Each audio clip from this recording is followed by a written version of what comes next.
आज मी बनवणार होते गणपती बाप्पांसाठी स्पेशल असा प्रसाद, तोही त्यांच्या आवडीचा। सगळ्यात आधी जाऊन सामान घेऊन आले, त्यानंतर लगेच देवपूजा करून घेतली आणि लगेच तयारीला लागले। तर आज मी बनवणार होते ओल्या नारळाचे लाडू। हे ओल्या नारळाचे लाडू चवीला फार छान लागतात, तर लगेच बनवायला घेतले। सगळ्यात आधी नारळाचे काप केले, ते चांगले धुवून घेतले आणि मिक्सरमध्ये फिरवून घेतले। जोपर्यंत त्याचा किस होत नाही तोपर्यंत चांगलं फिरवून घ्यायचं आहे।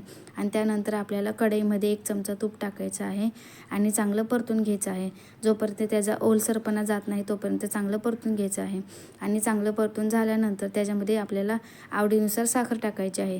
मी एवढीच साखर टाकली होती कारण मला एवढीच साखर पुरेशी होती। आमच्या घरात जास्त गोड कोण खात नाही।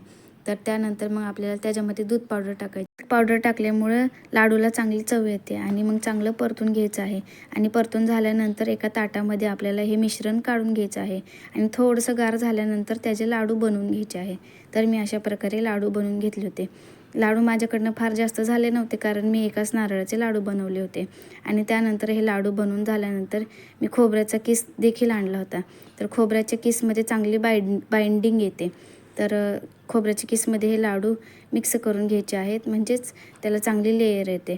आणि त्यानंतर सगळ्यात आधी गणपती बाप्पाला एक लाडू ठेवला आणि पूजा केली। त्यानंतर तुम्हाला सुद्धा दाखवले आहेत की लाडू कसे झाले आहेत। खूप छान झाले होते चवीला लाडू। तर आजच्या पुरतं एवढंच, तोपर्यंत बाय बाय।